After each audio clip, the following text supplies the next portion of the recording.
네, 주식주보 김혜선 투자 고수 만들기 프로젝트. 안녕하세요. 주식주 스트라이크의 김혜선입니다. 요즘 아침 저녁으로 날씨가 굉장히 쌀쌀하죠? 가을이 깊어진 걸 느끼는데요. 이럴 때는 환절기 감기 조심하셔야 됩니다. 감기는요, 예방이 더 중요한데요. 평소에 꾸준하게 운동도 많이 하고 또 물도 많이 마시고요. 계절에 맞는 옷차림도 중요합니다. 그래도 감기에 걸렸다면 병원에 가서 치료를 받아야죠. 주식 투자도 똑같다고 저는 생각을 하는데요.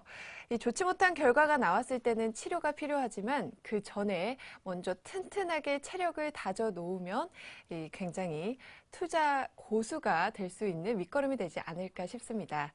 저와 함께 성공 투자를 위한 기초 체력을 다져보는 시간입니다. 오늘도 주식쇼 스트라이크 힘차게 출발하도록 하겠습니다. 강의를 듣다가 궁금하신 점은요, 전화와 문자로 언제든지 참여하실 수 있습니다. 전화 상담은요, 02-3153-2631 하고요. 무료 문자는 013-3366-0110입니다. 여러분들의 많은 참여 기다리고 있겠습니다. 자, 그럼 주식 초보 투자 고수 만들기 프로젝트 오늘 금요일 마지막 시간이죠. 오늘은 어떤 선생님이 기다리고 계실지 만나보겠습니다. 성장주, 중기 상승 패턴주에 집중 투자한다. 시장과 기술적 분석, 기업 전망을 접목한 MTF 차트. 최적의 타이밍으로 성공 투자를 실현한다. 거지에서 황제까지 이대열 전문가의 골든 타겟이 지금 공개됩니다.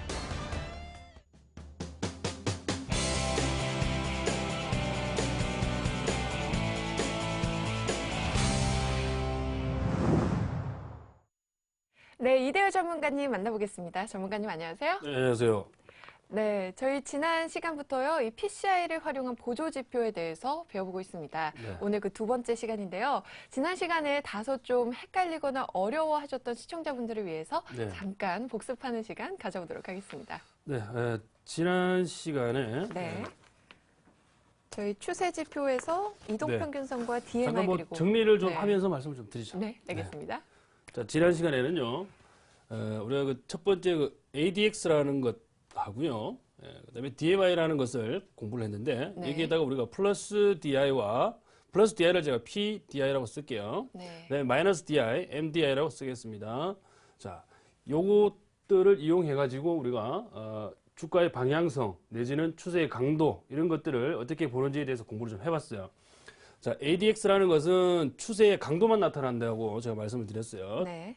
즉 추세 강도를 나타내는 것이다. 즉 방향은 상관없다 그랬어요. 방향은 나타내지 못한다. 그런 말씀을 좀 드렸고요. 네. 자, 플러스 DI는 주가의 상승을 나타내고 마이너스 DI는 주가의 하락을 나타내는데, 자, 마이너스 DI가 주가의 하락을 나타내는데 플러스 30포인트 이상으로 가게 되면 네. 주가는 하락 추세라고 제가 말씀을 드렸어요. 네. 자, 그리고 플러스 DI가 주가 상승을 나타내는데 플러스 30포인트 이상이면 네. 상승 추세라고 말씀을 드렸죠. 네. 자, 여기에서 한 가지 주의하셔야 될 점은, 자, 플러스 DI가 30포인트 이상에서 유지가 되고 있는데, 자, 이 ADX라는 지표가, 그죠? 이 PDI라는 거, 이 플러스 DI를 따라간다 그랬어요. 즉, 강한 부호를 따라간다라고 네. 말씀을 드렸습니다. 즉, 플러스 DI가, 그죠? 상승 추세면, 이 ADX는 이 플러스 DI와 같이 움직이고요. 네. 주가가 하락 추세면, MDI가 플러스 30포인트 이상에서 유지가 되겠죠. 네. 그러면 ADX는 MDI와 같이 움직입니다. 자, 그러면 여기서 매수 매도 신호를 어떻게 잡아내느냐? 네. 자, 첫 번째로 제가 여러분들께 말씀을 좀 드렸던 것은, 자, 여기가 30이고요. 여기가 10포인트라고 얘기를 한다면, 자, 플러스 DI가 꺾여가지고, 그죠? 이게 PDI입니다. 네. PDI가 꺾여서 10포인트 이하로 내려갔다가 치고 올라오는 포인트 있죠? 자, 네. 여기가 바로 매수 포인트라고 그랬어요. 네. 매수 포인트. 그러면 이 위쪽에서 놀고 있던 MDI의 움직임은 이렇게 올라갔겠죠, 그죠? 다시 꺾여져 내려온다 그랬습니다. 네. 자, 그런데 이러한 움직임 속에서 단순히 이거 두 개만 보고 성급하게 이렇게 매수하면 안 된다 그랬어요. 실질적으로는, 자, 이렇게 골든 크로스가 일어나는 지점이 매수 포인트인데, 네. 이것은 후행성 때문에 매매가 어렵다고 제가 네. 말씀을 드렸죠. 한 발 늦는다고 예, 하셨죠. 그렇죠. 여기는 매수 포인트가 아니다라는 거 기억하시고. 자, 그러면 이 ADX의 움직임이 어떻게 일어날 것이냐 그러면요. ADX 움직임은 자, 여기에 ADX입니다. 자, 하락 추세의 힘이 워낙 강했기 때문에 네. 이 MDI를 추종하겠죠. 그러면서 자, 이 MDI가 자, 이 그림이 좀 작아서 보시기가 좀 어렵겠네요. 자, 30포인트 선을 긋고요. 네. 자, ADX도 이 수준에 있고요. MDI도 이 수준에 있다라고 제가 말씀을 좀 가정을 할게요. 네. 여기가 ADX고 밑에 있는 것이 MDI입니다. 예. 자, 이 MDI가 밑으로 꺾이는 순간 그리고 10포인트에서 플러스 DI가 치고 올라오는 순간 그죠? 요거 네. 매수 포인트를 잡는데 이때 어떤 현상이 나타나냐면요. 이 ADX가 이렇게 꺾이는 현상이 나야 네. 돼요. 즉 마이너스 DI는 플러스 DI가 올라오기 때문에 당연히 내려올 것이고요. 네. 하지만 이 ADX 강도를 나타내는 것이 꺾이지 않으면 이 하락하는 힘의 강도가 살아있다는 거기 때문에 매수해서는 안 된다고 말씀을 드렸죠. 네. 그죠? 예, 요것만 기억을 해주시면 되겠고요. 약간의 그 변칙적인 그 사항들은 네. 번외로 네. 제가 말씀을 드리면 자, 이 DMI가 이렇게 꺾이고요. 마이너스 MDI죠, 그죠? 네. 예, MDI가 꺾이고 그다음에 자, ADX도 꺾여요, 이렇게. ADX도 이렇게 꺾이는 케이스가 있어요. 예. 뭐 네. 일종의 이게 ADX겠죠, 그죠? 밑에가 ADX고 위에가 MDI가 됩니다. 하락 추세가 워낙에 강하게 될 때 이런 현상이 나타나는데 이런 현상이 나타난다면 좀 강력하게 매수를 해도 뭐 된다라는 네. 설명을 좀 드리겠습니다. 이때는 ADX가 왜 아래에 있는 거죠? 원래 ADX의 위에 있어야 위치는 하잖아요. ADX의 위치는요 MDI보다 아래쪽에 위치할 수도 있고 네. 위쪽에 위치할 수도 있습니다. 중요한 것은 위쪽이냐 아래쪽이냐가 아니고 이 ADX의 힘이 방향이 아래쪽으로 내려오느냐 안 내려오느냐 그게 중요한 거죠. 네. 단기간에 그 주가가 갑자기 뭐 상승 쪽으로 가닥을 잡는다면 MDI는 빠른 속도로 내려오겠죠, 그죠? 그래서 전반적으로 이 추세의 강도가 강하면 ADX는 MDI 위쪽에 위치하게 될 것이고 네. 그렇지 않다면 아래쪽에 위치를 하게 될 겁니다. 네. 그래서 ADX의 위치에 따라서는 추세의 힘의 강도가 뭐 약하다, 세다 요 정도만 파악할 수 있겠죠, 그죠? 네. 그래서 뭐 질문하실 게 있나 네. 보네요. 이 타이밍이 중요한데요. 네. ADX가 굽었을 때가 더 적절한가요? 아니면 누웠을 때가 적절한가요? 꺾였을 때와 누웠을 때 또 차이가 다르잖아요. 네, 뭐 누웠다라는 얘기는 이제 뭐 수평 정도를 네. 말씀하시는 것 같고 꺾였을 때가 중요한 거죠. 아. 왜? 그 마이너스 DI가 위쪽에 있다가 꺾였다라는 얘기는 네. 주가의 하락 추세가 마무리가 되고 머리를 들기시겠다. 주가가 이제 상승을 시작했다라는 뜻이기 때문에 네. 꺾였을 때가 중요한 거죠. 네, 알겠습니다. 자, 그럼 오늘은 어떤 내용을 배우게 되는 거죠? 이어서 살펴볼 내용. 네. 네. 자, 지난 강의 리뷰는 끝냈고요. 네. 자, 추세 지표 중에서 자, 오늘은 파라볼릭 SAR이라는 지표하고요. 네. 그다음에 CCI라는 평균 오차 지표를 한번 사용을 해보겠습니다. 네. 자, 그 다음에 마지막으로 소나 모멘텀이라는 지표를 보는 것으로 마무리 짓겠습니다. 네. 파라볼릭 SAR부터 살펴보도록 하겠습니다.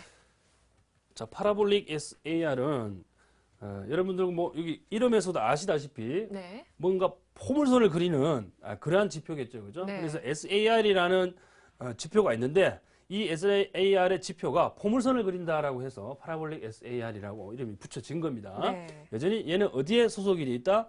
이 SAR의 소속은 추세 지표에 소속이 돼 있다는 것을 꼭 기억을 해주시면 되겠습니다. 네. 네, 뭐 굳이 외우시지 않으셔도 이해만 하면 자동적으로 추세 지표구나 이해가 되겠습니다. 네. 이 SAR은 스탑 앤 리버스라 그래서요. 주가에 뭐 어떤 추세가 있다 그러면 멈추고 난 뒤에 반대 방향으로 간다는 얘기죠, 그죠? 네. 그래서 이 SAR의 움직임이 포물선을 그리고 있는데 이게 다른 방향으로 가는 것을 포인트를 잡아내기 위한 지표라는 것을 우리가 제목에서 추정을 할 수가 있겠습니다. 네. 자, 그러면 실제로 한번 우리가 화면을 보면서 과연 어떻게 생겼는지 한번 보자고요. 네. 자, 파라볼릭 SAR. 자, 화면상에 지금 황토색이죠? 황토색으로 표시가 되어 있는데 네.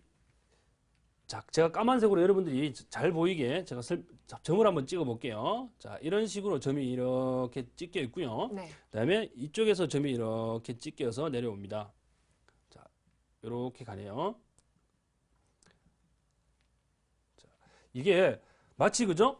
포물선이죠, 그죠? 네. 이 점들이 포물선입니다. 이것을 우리가 SAR이라 그래요. 이 점 하나를 SAR이라 그래요. 네. 근데 이 SAR들의 위치를 연결해 보니까 이게 포물선이 그려지더라. 그래서 네. 파라볼릭 SAR이라고 하는데 기본적인 가속도 승수인 0.02하고 0.2는 여러분들 건드리지 않는 게 좋아요. 네. 이 숫자들을 건드리게 되면 숫자 값이 커지게 되면요 주가에 굉장히 민감하게 반응하기 때문에 여러분들이 매매하는데 좀 정신을 못 차리실 수 있습니다. 네. 그렇기 때문에 가급적 건드려 주시지 않는 게 좋다. 네. 자, 그렇게 말씀을 드리고, 자, 우선, 자, 이 포물선 SAR의 움직임을 어떻게 해석할 것인가가 네. 이 지표의 가장 핵심 키워드가 아니겠습니까? 그렇죠? 그쵸. 자, 그러면 정석적으로 본다 그러면 이 SAR의 흐름을, 자, 이 SAR이 여기도 이렇게 있습니다. 자, SAR을 주가가 상향 돌파했을 때, 자, 여기에 지금 그 긴 양봉이 하나 있는데요. 네.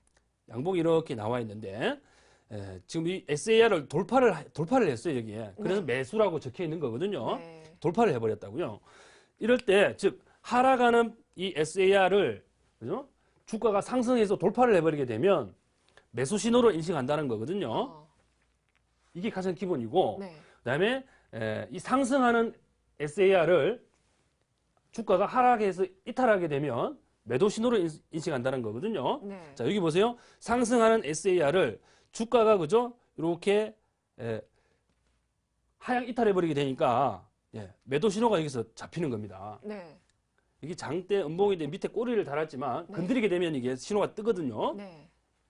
그러면 여기에 그 매도 신호가 뜸과 동시에 이거는 매수 SAR이거든요. 추세가 상승세가 지속됩니다라는 뜻이니까 반대 SAR은 어디에 찍히냐면 위쪽에 찍혀요. 네. 여기에 딱 찍힌다는 얘기죠. 네. 딱 터치를 하게 되면 이 위쪽에 점이 하나 딱 찍히게 됩니다. SAR이 왜? 스탑. 이제 뭐 스탑이 됐다는 얘기죠. 뭐 상승이 스탑됐다. 엔드 리버스가 여기 찍는 거죠. 그죠? 반대 네. 매도. 그러면 이걸 보고 매도를 하면 되겠다. 자, 그런데 이 파라볼릭 SAR은 제가 서두에 무슨 지표라고 그랬죠? 추세 지표죠. 그렇죠? 네. 그러면 추세가 없는 장에서는 효과가 어떻게 했어요? 없겠죠. 떨어지겠죠? 네. 자, 한번 보세요. 자, 이 구간이 비추세 구간이죠? 네. 그렇죠? 제가 여기서 매수 신호가 떴다 그랬죠? 기억나시죠? 네. 여기서 매수 신호가 떴다 그랬죠? 매도 신호가 여기서 떴다 그랬죠? 주가의 위치가 어떻습니까? 같네요. 비슷하죠. 네. 그죠? 그러니까 이 시그널을 보고 들어갔는데 매매의 실익이 없는 거예요. 매매의 실익이. 왜? 추세가 없기 때문에 그래요. 추세가 네. 없기 때문에. 자, 그런데 어느 정도 약간의 추세가 형성되어 있는 시장을 한번 보죠. 자, 하락하는 추세가 여기서 나타나고요. 여기서는 상승하는 추세가 나타나죠. 자, 우선 하락하는 걸 얘기하면 안 좋으니까 네. 상승하는 걸 말씀을 드릴게요. 네. 자, 여기서 하락하는 SAR을 여기서 상향 돌파를 했어요. 그러면서 매수 SAR이 떴어요. 여기서 매수를 했어요. 그래서 네. 자, 쭉 상승 추세를 탑니다. 자, 이거 상승하는 SAR을 하락 돌파한 게 한 번도 없었기 때문에 매도 시그널은 없었어요. 네. 근데 매도 시그널이 음봉이 하나, 장대 음봉 두 개가 뜨고요. 3거래일째, 그죠? 여기서 지금 매도 시그널이 떴어요. 네. 여기서 떴다는 얘기죠. 터치를 한 거죠. 그렇죠. 네. 터치를 했기 때문에 매도를 했어요. 자, 매수는 여기고, 그죠? 네. 여기에서 매수를 했고, 매도는 어디에서 했어요? 여기서 매도가 했죠. 그죠? 네. 최고점에서 매도는 못하지만, 네. 적어도, 그죠? 이 상승폭의 절반 이상은 수익으로 취할 수 있다는 결론이 여기서 나오는 거죠. 네. 이 경우는 좀 특이한 경우예요. 이 장중의 변동성이 워낙에 큰 경우이기 때문에 이런 현상이 나타나는데 네. 변동성이 좀 작다고 그러면 수익의 대부분을 챙겨가는 거예요. 한 80% 정도는 네. 수익으로 챙겨갈 수 있다는 결론이거든요. 네. 그러니까 이 추세를 형성한 시장에서는 굉장히 매매하기가 용이하겠죠. 그죠? 네. 뭐 간편하겠네요. 그렇죠. 데이 트레이딩 하는 것도 아니고 네. 뭐 한 달 정도 묻어놨다라든지 뭐 네. 몇 개월 정도 끌고 간다라든지 이런 추세가 형성된 시장에서는 굉장히 매매하기가 좋다. 근데 추세가 없다는 거는 박스권 장세를 말씀하시는 건가요? 그렇죠. 박스권 장세를 제가 우리가 비추세 구간이라고 하는데, 네. 근데 그것도 박스권 밴드의 그 가격 폭에 따라서 틀리겠죠, 그죠? 네. 박스꼴인데 여기서 이렇게 큰 밴드를 가지고 그죠? 이렇게 움직이면 이게 다 하나의 추세잖아요, 네, 그죠? 이런 거는 그렇죠. 추세장이고, 네. 예. 그런데 가격 밴드가 좁은 케이스, 즉 짧은 기간 동안 네. 왔다 갔다 이렇게 하는 케이스가 있죠. 그러면 굉장히 아주 자주 그냥 신호가 뜨기 때문에 네. 샀다 팔았다 샀다 팔았다 샀다 팔았다 이런 케이스가 돼요. 즉 네. 수수료만 나가는 거죠. 그렇네요. 네, 그렇죠. 예. 자, 그래서 SAR은 이러한 추세장이라고 예상이 될 때, 즉 추세가 뭐 정고점을 돌파를 했다든지, 즉 새로운 추세가 형성될 가능성이 높아졌을 때 유용하게 쓰실 수 있다. 네. 아니면 직전 저점을 이탈했을 때에 하락 추세로 진입하겠구나라고 생각하실 때는 이런 SAR을 사용하시면 도움이 좀 된다라고 말씀을 드리겠습니다. 네. 한 가지 주의하실 것은 전적으로 이 지표에만 의존해서 하는 매매는요, 큰 실익을 거두기가 어렵다고 말씀을 드릴 수 있습니다. 네. 자, 그 다음 이제 CCI라는 이 지표가 있는데요. 네. 자, 이 CCI라는 것은 뭐 평균 오차 지표라고 나와 있죠, 그죠? 네. 말이 좀 어렵습니다만은 간단하게 설명을 드리면요, 이 지표는 많이 쓰는 지표가 아니에요. 사실상 이 지표는 상품 선물 시장에서 그 가격 동향을 관찰하기 위해서 만들어진 지표인데, 최근에는 뭐 그다지 최근은 아닙니다만 조금 오래되긴 했습니다만, 지금 주식 시장에서 주가의 방향성을 예측하기 위해서 네. 쓰기도 합니다. 자, 이 평균 오차 지표의 특징은요, 말 그대로 주가가 그죠? 뭐 그 저가가 있을 것이고, 네. 그다음에 뭐 고가가 있을 것이고, 그죠? 이러한 그 뭐 여기에 그 뭐 시가도 있을 것이고, 네. 종가도 있을 것이고, 그죠? 그쵸. 고가, 종가, 저가 뭐 이런 것들을 이렇게 시가는 아니고요, 이렇게 세 개를 평균을 내겠죠, 그죠? 네. 이 평균 낸 것을 우리가 또다시 통상 25일간의 그 기준 날짜를 정하거든요. 통상 네. 25일간. 그래서 이 평균 이 가격을 25일간 또다시 평균을 하는 거예요. 네. 또다시 평균해서 이게 뭐 설정된 상수가 있거든요. 이 평균 그 오차를 추정하기 위한 뭐 D값이라는 것도 있고, 그다음에 뭐 특정 상수가 있어요. 이런 것들을 뭐 빼고 나누고 더하고 해서 이 그 숫자를 추정해내서 이 CCI 지표를 만들어내거든요. 네. 근데 이건 누가 한다? 컴퓨터가 다 알아서 해줘요. 그렇죠. 여러분들께서 일일이 계산하실 필요는 없고요. 네. 이 CCI를 이제 이용하는 방법만 아시면 돼요. 네. 그러니까 이게 주는 궁극적인 목적은요, 궁극적인 시그널은 어떤 것이냐면, 주가의 네. 주가의 평균적 위치하고 네.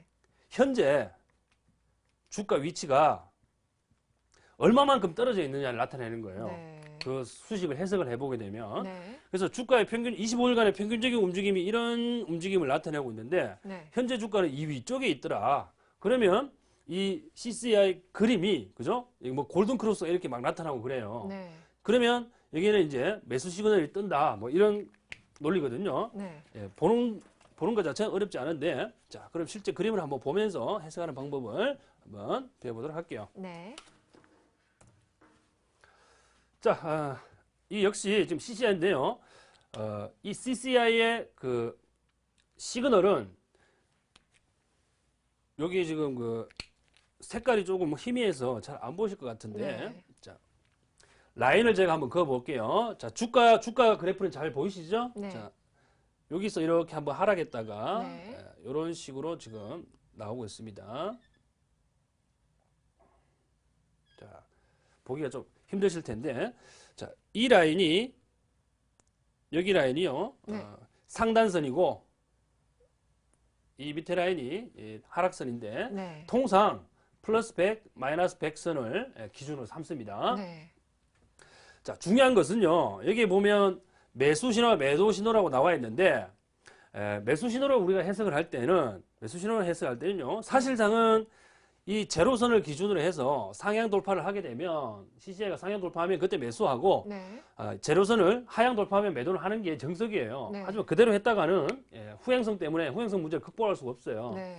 그래서 조금 타이밍을 일찍 가져가기 위해서 첫 번째 방법으로는 마이너스 100선을 아래에서 위쪽으로 돌파를 할 때 조금 빠른 타이밍으로 매수를 하고요. 네. 그다음에 플러스 100선을 하향 이탈할 때 빠른 타이밍으로 매도를 하게 되면 조금 선제적인 대응이 됩니다. 네. 그러나 여기에서 그죠 깼다 다시 올라가는 케이스도 있어요. 네. 근데 그것은 이 지표로서 찾아낼 수 있는 영역은 못 됩니다.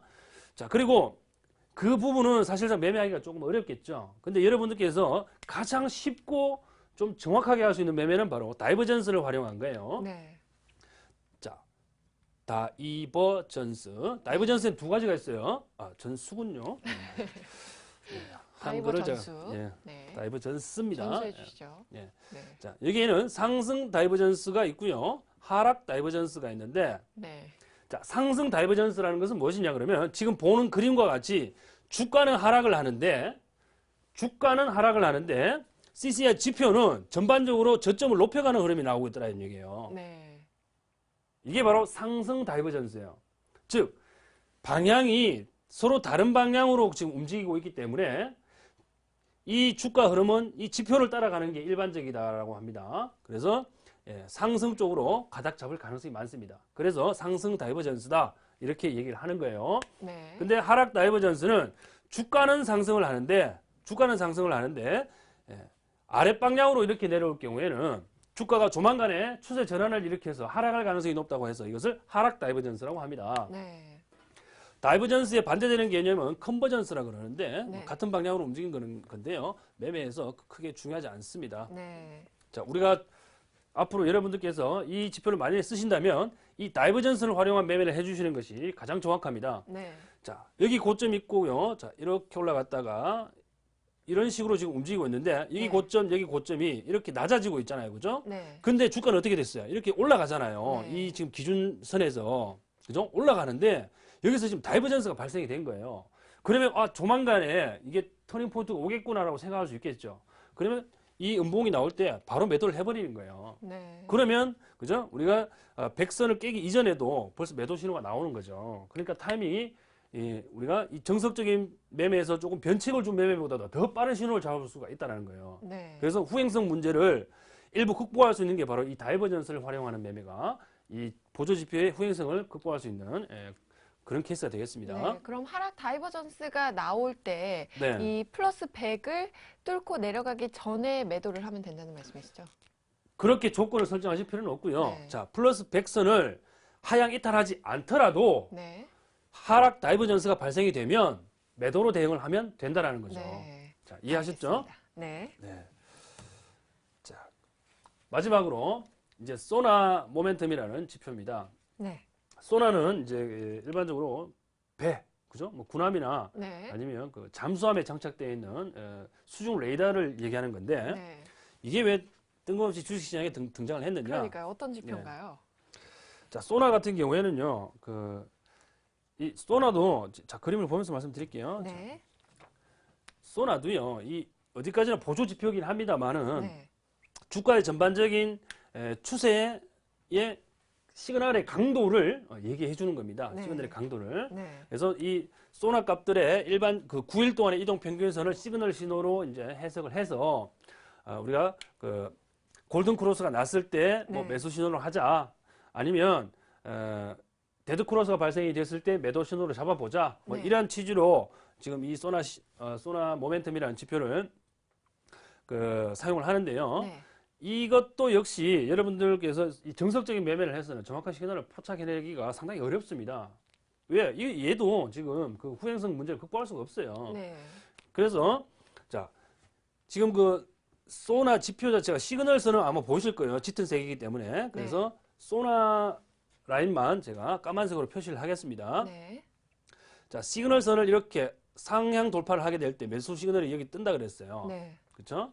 자, 그리고 이 영선이 사실은 기준인데 정석적인 매매는 이 영선을 돌파할 때가 매수 시그널이거든요. 네. 근데 골든 크로스가 발생이 된 지점이 여기서 보신다시피 시그널선을 돌파했을 때 가격하고 실질적인 정석적인 매수 시그널이 발생했을 때하고의 가격 차이가 상당히 나죠. 네. 그죠? 그래서 정석적인 매매는 항상 후행성의 문제를 내포하고 있다. 확인되고 있습니다. 그죠? 네. 그럼 이걸 극복하기 위한 방안이 첫 번째가 자, 이 시그널선과 소나 라인의 골든 크로스를 활용하게 되면 조금 더 타이밍을 빠르게 가져갈 수 있다는 계산이 나오죠. 네. 그렇죠? 예. 일단은 그렇게 확인을 하시고 그다음에 이 그 지표 역시 마찬가지로 다이버전스를 활용하시게 되면 타이밍을 조금 더 빠르게 가져가실 수가 있습니다. 네. 자, 한번 보죠. 자, 이 밑에 지금 빨간 라인이 하나 보실 겁니다. 네. 자, 이게 그 소나의 전반적인 흐름인데요. 네. 이렇게 되어 있어요. 여기가 지금 골든 크로스 지점인데, 자, 요 캔들이 골든 크로스 지점이에요. 네. 여기, 자, GC. 자, 그런데 다이버전스가 발생된 지점을 한번 보자고요. 다이버전스가 이렇게 발생이 됐는데, 자, 이 지점을 그죠? 다이버전스 저점이라고 우리가 인식할 수 있는 것은 그 다음날 인식할 수 있잖아요. 그죠? 네. 다음날 이게 머리를 들어야만 인식할 수 있으니까 네. 이날 딱 보니까 아침에 딱 보니까 그지? 이미 결정이 났어요. 다이버전스 발생된 거죠. 그죠? 네. 그럼 이렇게 뽑아 올리기 이전에 잡을 수도 있다는 거예요. 네. 그러니까 이 골든 크로스 시그널보다 다이버전스 신호가 먼저 뜬다는 거예요. 네. 그렇죠? 자, 그러나 이것도 안전한 매매를 위해서 무조건 이것만 신뢰해서도 안 되고요.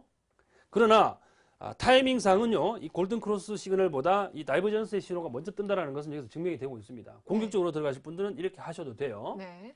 그리고 예전에 우리가 배웠던 변곡점 이론도 이런 데다가 접목을 시켜서 같이 해석을 해줘야 되는 거거든요. 네. 하지만 그것은 지금 보조지표 분석에서 조금 논외적인 부분이기 때문에 제가 거기까지 설명을 안 드릴게요. 다 했던 부분이니까. 네. 그래서 이 종목, 이 지표 역시 다이버전스를 활용하게 되면 이 매수 타이밍도 그죠? 이 후행성 극복을 좀 할 수 있고 네. 매도 시그널도 그죠? 우리가 좀 잡아낼 수 있다. 근데 이 부분은 지금 그죠? 다이버전스가 여기서는 보시기에 이렇게 올라갔죠, 주가가. 네. 장대 음봉 뒤에 주가 올라가는데 지표 자체는 이렇게 지금 내려오고 있어요. 다이버전스잖아요. 그러면 뭐 여기서 매도 타이밍으로 잡아가면 된다라는 계산입니다. 네. 아시겠죠? 자, 그래서 이 그 파라볼릭 이외에 우리가 지금 소나라든지 CCI를 지금 배웠는데 핵심이 뭐냐 그러면 다이버전스를 활용한 매매가 가장 효과적이라는 겁니다. 네. 여러분들 아시겠죠? 네. 그래서 뭐 다른 거 가지고 하시려면 좀 여러분들 타이밍 잡기가 굉장히 어려워요. 그러니까 이 다이버전스만 기억을 하셔도 매매를 하시는 데는 상당한 도움이 되실 것이다. 이렇게 정리를 하겠습니다. 네. 이 지난 시간에 이어서 이 보조지표를 활용한 PCI 분석에 대해서 배워봤습니다. 저희 이 다이버전스 분석은요, 이 모든 보조지표에서 활용이 가능한 건가요? 모든 보조지표라고 말하면 그것은 조금 어폐가 있고요. 네. 이 대부분의 지표를 활용하시게 되면 변동성 장에서도 활용이 가능하고요. 일정 부분 추세장에서도 굉장히 활용도가 높으니까 네. 뭐 파라볼릭 SAR 같은 경우에는 그렇죠. 우리가 이거는 지표의 특성상 그죠? 주가 창에서 움직이기 때문에 다이버전스를 찾아내기가 좀 힘듭니다. 네. 그래서 그런 것들을 제외하고는 대부분 사용할 수 있다라고 말씀을 좀 드리겠습니다. 네. 네, 알겠습니다. 오늘 뭐 어떻게 이해가 좀 잘 됐습니까? 네, 이해는 잘 됐는데요. 네. 복습을 통해서 다시 네. 한번 확인해 보도록 하겠습니다. 자, 잠시 후에요. 네. 심화 학습으로 돌아올게요.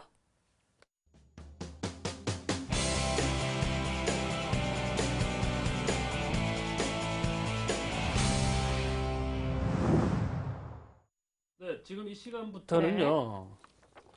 자, 해선시 그 심화 학습 테스트를 네. 한번 바로 진행을 좀 해보도록 하겠습니다. 네, 알겠습니다. 네. 자, 그럼 첫 번째 질문부터 가보도록 하겠습니다. 첫 번째 질문 내주시죠, 전문가님. 네. 자, 잠시만요. 네. 너무 많은 지표들을 배워가지고요. 제가 좀 헷갈리고 있습니다. 네. 자, 1번 문제는요. 우리가 네. 지금 파라볼릭 SAR을 제일 처음 배웠지 않겠습니까? 그렇죠? 그쵸. 자, 그럼 파라볼릭 SAR은 어떤 시장에서 활용도가 제일 높다고 제가 네. 말씀을 드렸나요?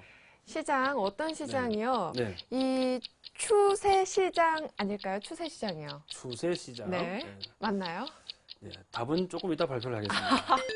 네, 자, 알겠습니다. 그러면 그 추세 시장에서 파라볼릭 SAR이 활용도가 높은 이유는 무엇일까요? 네, 굉장히 문제를 좀 네. 난이도 있게 내주시는 것 같은데요. 네. 이제 주관식 나왔습니다. 네. 1번의 이유는요. 네. 방향성 예측이 쉽기 때문이 아닐까요? 방향성 예측. 네, 방향성 예측. 네. 주관식 어려워요. 이렇게 매매를 해두고요. 네. 그럼 다음 3번 문제. 한번 볼게요. 네. 자, CCI 또는 소나의 매매 방법 중에서 네. 지표가 주가 방향과 다른 움직임을 보일 때 네. 쓰는 용어는 무엇입니까? 저희 이거 열심히 지금 설명해 주지 네. 않으셨나요? 이 다이버전스 아닌가요? 아, 좋습니다. 네, 맞나요? 다이버전스. 조금 이따 발표를 하겠습니다. 네, 알겠습니다. 자, 좋습니다. 오늘 세 문제 저희 복습 내용에 포함이 되어 있는데요. 네. 어떤가요? 전문가님 오늘 저희 네, 성적표. 저번 시간보다 네. 점수가 대폭 상승했습니다. 네, 좋습니다. 네, 알겠습니다. 자, 문제 풀이해 주시죠. 자, 파라볼릭 SL은 네. 추세 시장에서 활용도가 높다고 그랬죠. 네. 왜냐하면 비변동성 장에서는 잦은 매매 신호가 발생하기 때문에 네. 매매 실익이 없다고 그랬어요. 네. 그러면 1번의 이유가 그죠? 제가 답이 되네요. 증명이 됐죠. 그죠? 네. 그래서 방향성 예측이 용이하다라는 것은 사실상 맞는 답변이 아니고요. 네.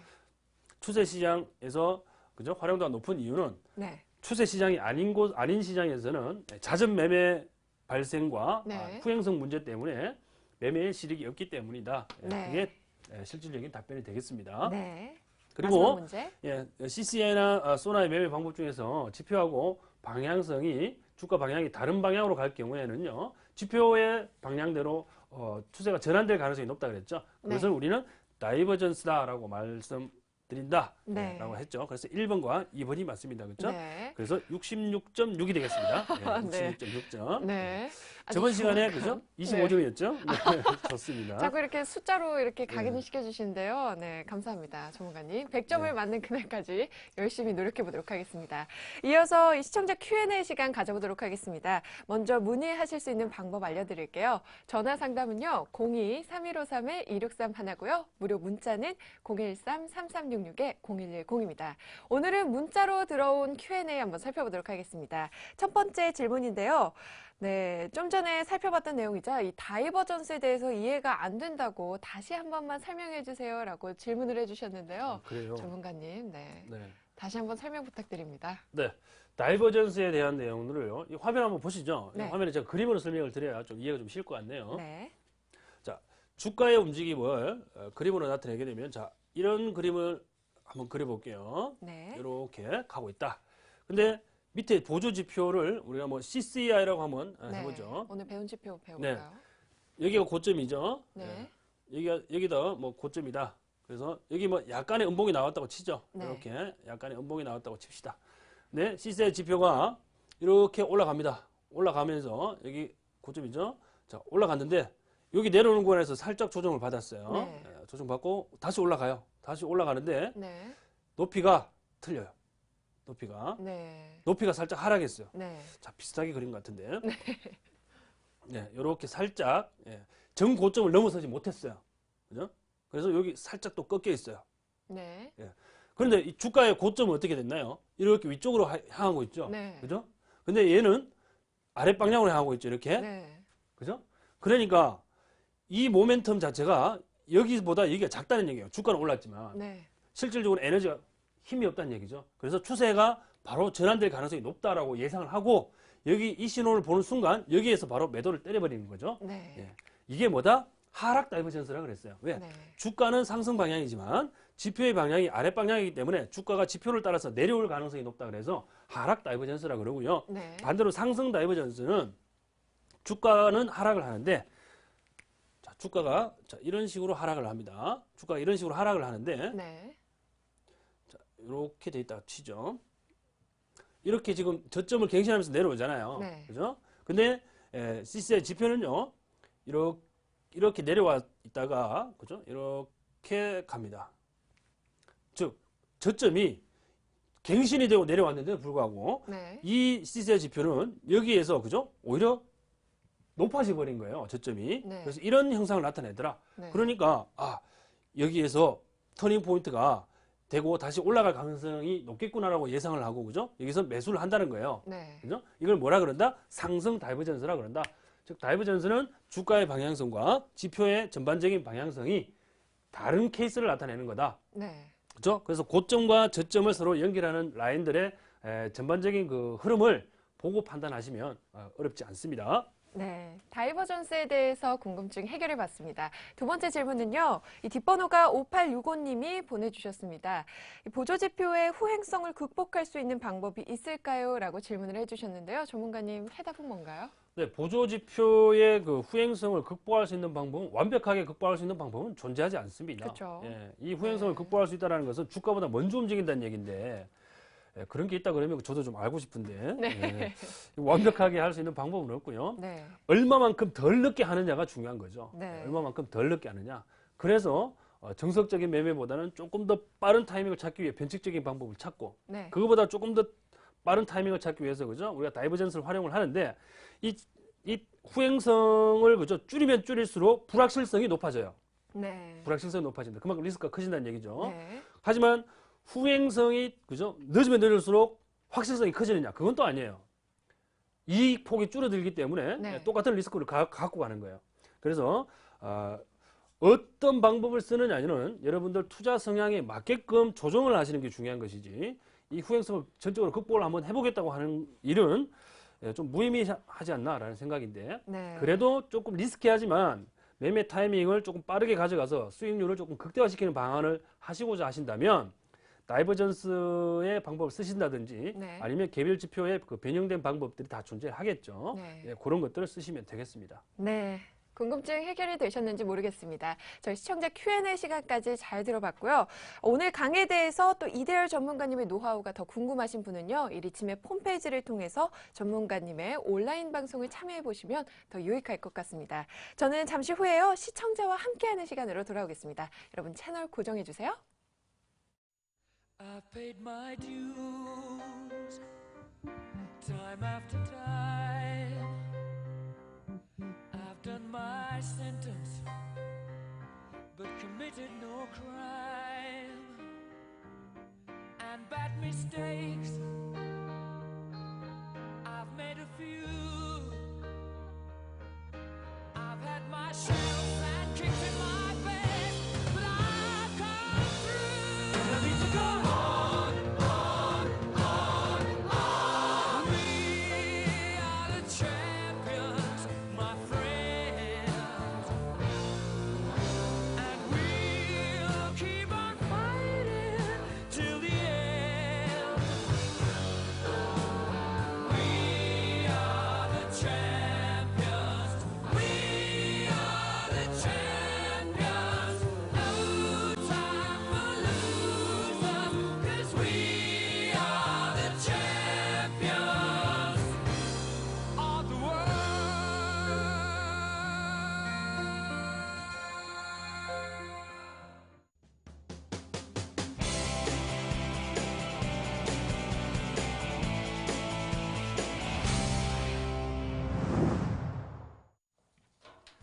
네, 코너 속 코너 시청자만을 위한 시간이 돌아왔습니다. 더 푸짐하고 새롭게 업그레이드된 시청자 퀴즈 이벤트 시간인데요. 이 전문가님이 하루에 한 문제씩 퀴즈를 내주시는데 그날의 강의를 잘 듣고 퀴즈를 풀어주시면 됩니다. 이 리치맵 홈페이지를 통해서요. 정답을 응모하실 수 있습니다. 저희가 정답자 중에서는 총 3분께 푸짐한 선물을 드리는데요. 1등은 20만 원 상당의 홍삼 선물 세트를, 2등에게는 VIP 회원권, 그리고 3등에게는 주식 관련 서적을 선물로 보내드리겠습니다. 자, 그럼 먼저 오늘의 퀴즈 나가기 전에요. 어제의 퀴즈 정답부터 확인해 보겠습니다. 어제의 퀴즈는요. 선물 옵션 동시 만기일은 언제일까요? 라는 문제였는데요. 정답은 4번이죠. 3월 두 번째 목요일이었습니다. 당첨자는 잠시 후에 발표하도록 하고요. 이어서 오늘의 퀴즈 나가겠습니다. 다음 중 하락하는 주가의 방향과 보조지표의 방향이 반대인 경우를 나타내는 용어는 무엇일까요? 라는 질문인데요. 1번 하락 다이버전스, 2번 상승 다이버전스, 3번 하락 컨버전스, 4번 상승 컨버전스. 정답을 아시는 분은요. 리치맵 홈페이지를 통해 응모하실 수 있습니다. 이 선물도 푸짐하게 받아가시길 바라고요. 오늘 퀴즈 당첨자는 다음 주 월요일 이 시간에 공개가 되니까요. 여러분들 잊지 말고 찾아와 주시기 바랍니다. 자, 그럼 어제의 퀴즈 정답자와 함께 상품 소개 나갑니다.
네, 오늘 마지막 코너입니다. 여러분들이 가장 기다리시는 순서가 아닐까 하는데요. 이 내일장 공략주를 알아보는 내일장 홈런주 시간입니다. 지난주에는 시간 관계상 소개를 해주지 못하셨는데요. 네. 오늘 어떤 종목 들고 오셨나요? 네, 금일 여러분들께 좀 드릴 종목은요. 네. 내일 하루만, 다음 주 월요일 하루 네. 만에 홈런 칠 종목은 아니고요. 네. 조금 보유를 하신다 그러면 네. 장외 홈런 정도 칠 수 있는 아. 그런 종목이 아닐까 생각 네. 한번 해봅니다. SK네트워크라는 종목입니다. 네. 자, 우선 그 화면을 좀 보시게 되면 지금 일봉 차트의 화면을 보고 계신데요. 네. 자, 제가 화면에다 표시를 좀 할게요. 네. 자, 전반적인 이 트렌드를 한번 보시게 되면 주가가 지금 대략 한 2012년도 들어서 계속 하락을 합니다. 그죠? 그렇네요. 굉장히 급락세를 보입니다. 네. 대략 한 6월 달 지금 저점을 한번 찍죠? 네. 그죠? 저점을 찍고 그다음 반등을 주고 조정받고 반등 주고 조정을 받는데 여기서는 뭐 저점이 갱신이 됩니다만은 굉장히 특이한 수급 동향이 나타나기 시작하는 때가 바로 어떤 거죠? 바로 8월 달부터입니다. 네. 자, 8월 빨간. 달부터 네. 외국인들의 순매수가 네. 집중적으로 유입이 되기 시작하죠. 장대 거래량이 터지네요. 예, 그렇습니다. 예. 저 처음 듣는 용어라서 예. 예. 왜 장대잖아요, 저기. 네, 빨갛게. 상당히 지금 그 외국인들의 수급이 들어오게 되면서 주가가 상당히 탄력받는 모습들이 굉장히 인상적이죠. 네. 그리고 이쪽에도 마찬가지입니다. 지금 9월 달도 굉장히 지금 주가가 탄력을 받는 구간에서 외국인들의 매수세가 지금 굉장히 집중적으로 유입이 되고 있습니다. 네. 그러나 최근에 보시게 되면 주가가 단기 급락세를 맞았죠. 그죠? 네. 단기 급락세를 맞았는데 이때도 외국인들의 수급 동향이 매수세가 조금 절대적인 거래량으로 줄기는 했어요. 네. 하지만 매수는 유입이 되고 있고 그러나 기관들은 매도세가 지금 계속해서 이어지고 있는 부분입니다. 네. 기관들은 지금 그죠? 뭐 투신권 매물이라고 생각이 되는데 투신권의 매물은 그죠? 펀드 환매가 계속 일어나고 있기 때문에 어쩔 수 없어요. 그죠? 네. 자기가 사고 싶어도 펀드에 들어있는 사람들이 팔아주세요라고 하면 팔아야 되겠죠. 네. 그러다 보니까 이 대형주들의 지금 매도 물량은 순수하게 뭐 펀드 물량 때문에 이렇다 이렇게 추정을 할 수 있겠죠. 그죠? 네. 우리가 확신을 할 수 없지만 네. 추정을 할 수가 있습니다. 자, 무엇보다도요, 이 SK 네트워크스의 현재 기술적인 부분만을 놓고 본다면, 네. 그죠? 주가가 지금 현재 60일선 부근까지 내려와 있습니다. 그죠? 60일선 가격대가 대략 한 9,600원? 예, 9,550원, 뭐 9,600원 정도가 되겠네요. 이 60일선하고 갭이, 그죠? 크지 않습니다. 네. 그래서 이 60일선하고 지금 현재 주가가 9,760원인데 이 라인에서 여러분들께서 그죠? 매집을 할 수 있다 그러면 가장 좋은 기회가 되지 않을까 싶습니다. 네. 하지만 우리가 이렇게 각박하게 그죠? 매수를 할 필요는 없을 것 같아요. 왜? 네. 어차피 우리가 3개월 정도는 보고 투자할 것이다. 이렇게 간다 그러면 넉넉하게 심리적으로 그죠? 좀 마음을 조금 푸근하게 좀 가라앉히시고 네. 10,000원 이하면 나는 매수를 하겠다라는 마음가짐으로 그죠? 꾸준히 조금 매수를 해 나가시면 60일선의 지지는 좀 받지 않을까라는 생각을 좀 해봅니다. 그래서 제가 지금 종가가 지금 현재 10,000원 아래에 있기 때문에 9,760원을 제가 기준가로 제가 설정을 하겠습니다만은요. 네. 이 기준가 아래에서는 60일선하고 사이에서 꾸준하게 좀 분할 매수 관점으로 접근을 하자라는 말씀을 꼭 좀 드리고 싶네요. 네. 자, 우선 이렇게 매수 의견을 제가 드리는 이유는 지금 현재 그죠? 시장이 전반적으로 지금 아랫방향으로 지금 급락하고 있는 추세잖아요. 네. 경기 둔화 우려 때문에. 네. 그런데 이 SK 네트워크스는 뭐 해외 자원 개발 부문이라든지 아니면 뭐 철강이란 뭐 다른 원자재 유통 부문이라든지 뭐 이런 부분들이 굉장히 지금 양호합니다. 네. 환경도 굉장히 양호하고 네. 그리고 그 환율적인 부분도 굉장히 좀 양호하게 좀 움직이고 있어요. 거기다가 지금 그 휴대폰 유통 부분이 지금 그 삼성전자가 굉장히 지금 호조세를 보이고 있기 때문에 이러한 그 휴대폰 부분이 이 SK 네트워크스에 실적에 좀 많은 도움이 되지 않을까라는 보고서들도 지금 나오고 있습니다. 네. 그리고 무엇보다도 지금 실적 시즌이지 않겠습니까? 이제 3분기 실적도 전년 동기 대비 했을 때에 굉장히 대폭적인 상승이 지금 예상이 되고 있습니다. 매출액도 상당히 많이 늘어 있는 상태고. 그러면 현재 이렇게 경기가 둔화되고 있는 3분기가 그죠? 지금 기업들한테는 최악의 시즌이라고 보고 있어요. 즉 4분기부터는 조금 개선이 될 것이라고 보고 있는데 네. 최악의 시즌인데도 불구하고 실적이 많이 좋아질 것이다라고 추정이 된다면 이 밸류에이션이면 우리가 투자를 해볼만하다라는 생각이 좀 듭니다. 네. 지금 현재 시장 밸류에이션, 즉 시장 컨센서스는요, 대략 자, 시장 컨센서스 이렇게 약자로 쓸게요. 대략 네. 13,000원에서 16,000원까지 형성이 돼 있어요. 네. 16,000원. 그러면 그냥 어바웃으로 잡아도 대략 한 14,000원 정도면 우리가 무리 없다라고 생각이 들죠. 네. 근데 평균적으로 14,000원까지 목표가까지 못 가기 때문에 지금 현재 10,000원 이하에서 잡으면 13,000원을 제가 목표가를 제시할게요. 자, 네. 목표 가격의 동향 한번 볼게요. 네. 어떻게 해서 그런 가격이 나오는지. 자, 주봉 차트 한번 보겠습니다. 네. 자, 주봉 차트를 길게 해서 보면 주가가 여전히 바닥권 수준에 있다는 것을 느낄 수 있습니다. 장기간 침체 국면이었죠. 이 기업에 대해서는. 자, 그러나 조금 땡겨서 한번 볼게요. 자, 2011년도에 14,350원의 고점이었고, 그죠? 2011년도에. 그 다음에 네. 2011년도 중반에 다시 한번 상승세를 보여주는데, 13,000원을 기점으로 해서 또다시 매물 부담을 한번 받아요. 네. 자, 그래서 거래량이 조금 실려 있는 구간이 바로 2011년도 중반이에요. 네. 두 번째 동그라미 되겠죠. 그래서 목표 가격은 이 13,000원대까지는 좀 잡아도 되지 않겠는가라는 생각입니다. 네. 왜? 지금 그 반등하는 구간에서 그죠? 거래량이 좀 실리지 않지만 직전 고점이라고 할 수 있는 11,500원대 구간이 거래량이 그다지 많이 실린 구간이 아니기 때문에 네. 상승하는 구간에서 그죠? 기간이 조금 길어지게 되면 충분히 매물 소화를 좀 할 수 있지 않을까라는 생각이 좀 들어요. 네. 그렇기 때문에 뭐 단기적으로 11,500원까지 가는 것은 뭐 어렵지 않다라고 보고 우리가 연말까지 적어도 연말까지 들고 간다라는 생각을 좀 해보시고 13,000원 목표가 제가 말씀을 드리겠습니다. 네. 손절가는요 제가 9,200원 드리겠습니다. 네. 이대열 전문가님의 홈런주까지 잘 들어봤습니다. 이대열 전문가님의 종목에 대한 실시간 대응이 필요하신 분은요, 역시 리치맵 홈페이지를 통해서 참고하시면 좋을 것 같습니다. 이대열 전문가님과 인사 나누도록 하겠습니다. 전문가님 다음 주에 뵐게요. 감사합니다. 네, 주식쇼 스트라이크 저희가 준비한 내용은 여기까지입니다. 여러분 금요일 밤입니다. 즐거운 밤 보내시기 바라고요. 주말 역시 활기차게 보내시기 바랍니다. 저는 다음 주 이 시간에 다시 찾아뵐게요. 여러분 감사합니다.